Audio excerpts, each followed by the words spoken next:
Tickler, the Time Machine Teacher, and on this channel we normally talk about all things history, but because of distance learning and the quarantine, I decided to take a little bit of a detour and have a series with an artsy spin. If you're new here and that sounds like something you're interested in, make sure and subscribe, and don't forget to hit that notification bell so that you don't miss out on this series. As you all know, we have been on stay-at-home orders under this quarantine for what feels like years. At least that's how it feels to me. But it's been more like 6 weeks or so. When this all started, teachers throughout the nation were so busy, and still are, trying to get online distance learning ready to go. I was looking for a way that I could document all of what was going on, but because I was so busy with online lessons, I haven't really had time to focus on it until now. Then a couple weeks ago, one of my best friend's sons made a comment that was super interesting to me. He told his mom, "Mom, this was one of the best days of my life." And she was like, "What? Like, we're on stay-at-home orders. What are you talking about?" And he said, "I loved it because everyone's home to play and we can spend the whole day together as a family." And I thought that was so amazing from a kid's point of view of what is going on during this time. Definitely not always what we can focus on as adults, right? Sometimes we have to be a little bit more in reality, and we see what's going on in the news, we see all the craziness and worry and anxiety and all these things kind of coming together as we're going through this. And kids don't really have to worry about that, right? Or at least we hope that kids aren't worrying about that. But what I loved from his point of view is how to make a positive spin out of what we're going through. Also, as a history teacher, I really wanted to document this in primary source type fashion. And if you're one of my students, you know exactly what I mean. A primary source is a document that was written at the time that the event was taking place. I really wanted to document this in a way that I could share it with my students later down the road when we're teaching this in 20 years. Will I still be teaching in 20 years?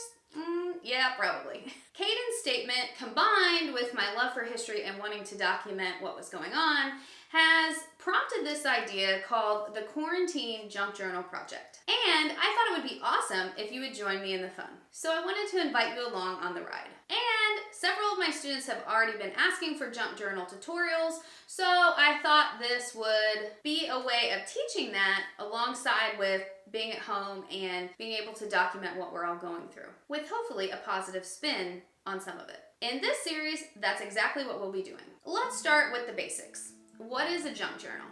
A junk journal is made out of anything that would normally be thrown away, usually paper products. However, you can use other products as well. You can also use what's called ephemera. I finally learned how to pronounce that word. It was tricky at first though, let me tell you. Ephemera is any memorabilia that was intended to be enjoyed for a short time. So mostly written or printed paper items, such as old letters. These are things that I've collected throughout the years at estate sales or antique shops, but you may be able to find some in shoe boxes in the closet, or ask your grandparents or your parents. They might have kept some old letters or things that are mementos of the family. And it doesn't necessarily have to be old. These can be things that you have saved as mementos as well. Tickets to concerts, magazines, books, things that you have collected of your memories of high school. Think about things that you might put into a time capsule. Here are some examples of some things that I have been saving. I have this old Izzy Pop box. Love Izzy Pop. I have a bag from Chipotle that this was pre-quarantined. Oh, the memories. You can still smell the salt. A bag from Pecan Grill because I had to support them during this quarantine. Anthropology, this was pre-quarantine days when we could still shop. That was awesome. I have some old envelopes that came from cards that people have sent me. And of course, I have some junk mail that was sent that I saved. I just thought the colors were really pretty. So even junk mail can be in your junk journal. This is a card that Miss Becker sent me. Isn't this the cutest? Ah, I love it. So that's definitely gonna go in my quarantine journal. Don't forget to save your packaging that comes in your packages.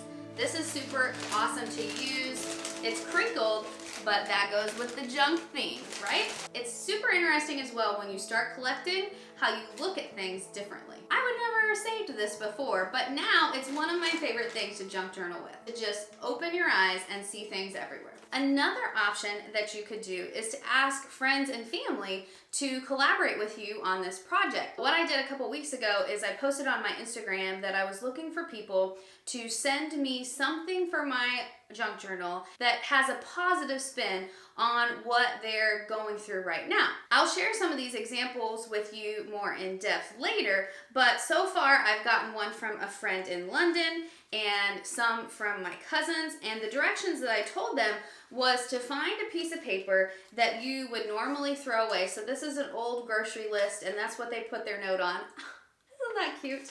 I love it. These will also be added to my junk journal. If you want to do that as well, that would be a super swell idea.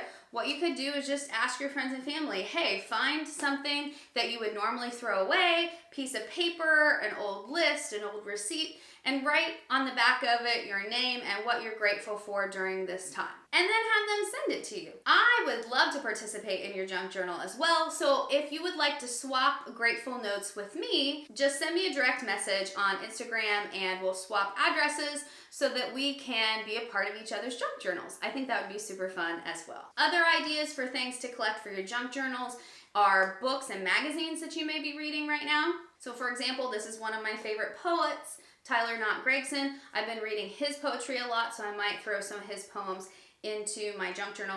I'm not gonna rip them out of the book, of course, but I might like type them on my typewriter or something like that. National Geographic, I've been reading that a lot. Old Houstonia magazines. So just check around your house for anything that you have been doing. Think about what you've been eating. I've been eating some leftovers from Easter in the form of Reese cup eggs. So maybe some of those wrappers. I'm also going to make some purple eggs, so I could use the label off of my beets. Side note, if you've never had purple eggs, they're delicious. I think they're technically called pickled eggs, but I always called them purple eggs when I was younger, so I'm sticking with that. Things that interest you, or just old papers in general. I wanted to share with you one piece of beautiful ephemera that my great-grandmother saved. It kind of has a cute story to go with it too. This will not be going into my junk journal, but this is just an example of some things that you can keep an eye out for when you're looking in old shoe boxes and things like that. So this is an old Valentine's Day card, and it was given to my great-grandfather, Olin, in 1926. Isn't it beautiful? Like, the details are just amazing on it. I just absolutely love it. But what's really funny is it says on the back of this that it's from Luella. That is not my great-grandmother's name. It's not. But it must have been okay with her because she kept the card. So I'm assuming it was like a family friend and not an old girlfriend. However, I will never know because I cannot ask them, unfortunately.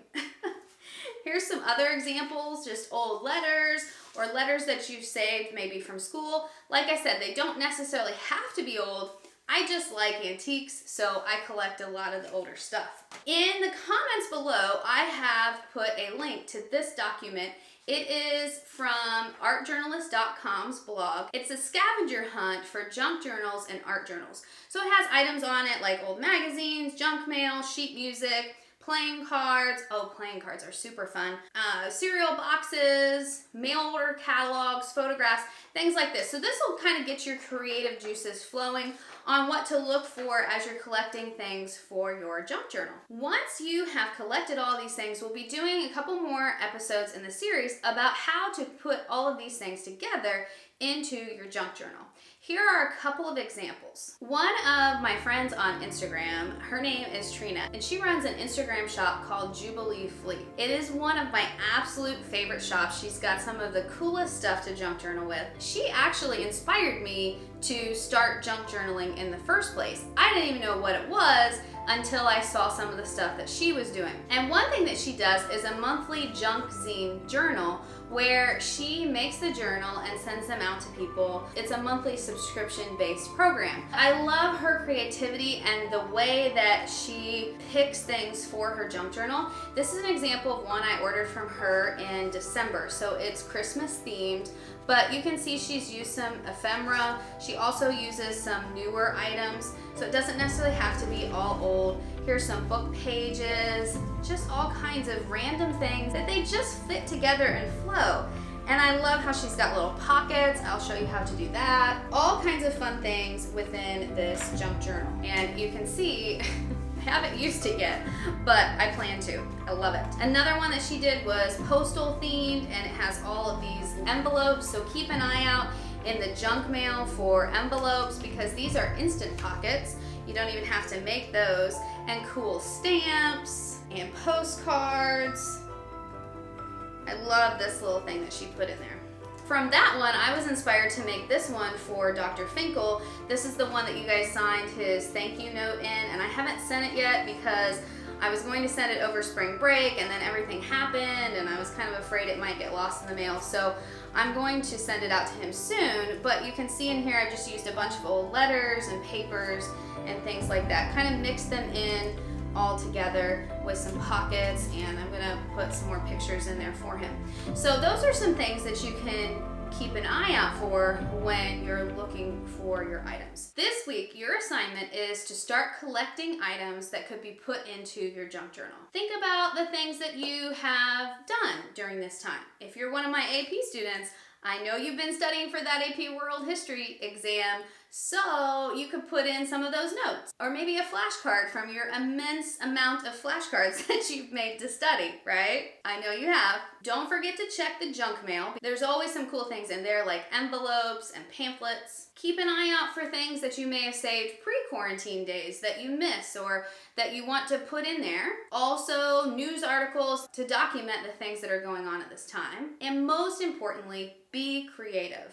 If you're outside going for a walk and you see a really cool bird feather laying on the ground, pick that up because you can use it in your junk journal. I will be back next week with the next episode of how to put your junk journal together. I can't wait to see what you collect. As you collect, make sure and head on over to Instagram to take pictures of it and hashtag it QuarantineJJProject. I've got it for you right here so that I can check out all the cool things that you have found. You can also tag me in it at Time Machine Teacher, and I'll be sure to follow along. For more inspiration, you can hop on over to my friend's channel, brand new YouTube channel she just started. Oh, what? Yes, and she is also junk journaling during this time. It's called Jubilee Flea. I've got it linked below in the description so you can check that out as well. Also, there is a ton of inspiration on Instagram. And that's it for this week. Happy collecting, and thank you so much for watching. Old books are great for junk journaling. Just make sure you're allowed to rip them up before you do. And there's usually some stuff in the pantry. I told you before I'm going to make some purple eggs, so I'll probably use the label from that can. Here's some cracker boxes. Cardboard makes really good junk journaling materials. This is where I hide my Reese cup egg stash. Don't tell anybody. You might want to check in the pantry. There are always cardboard box type things in here. If you got some paper bags back here in the depths. Ooh, I think this one is, yes, it's a Whole Foods one. Look at the graphics on there. Yeah, that's gonna be awesome. This is where I keep old bags from shopping, so there might be something there that I could use. As you can see, there's junk journal material everywhere, so happy collecting.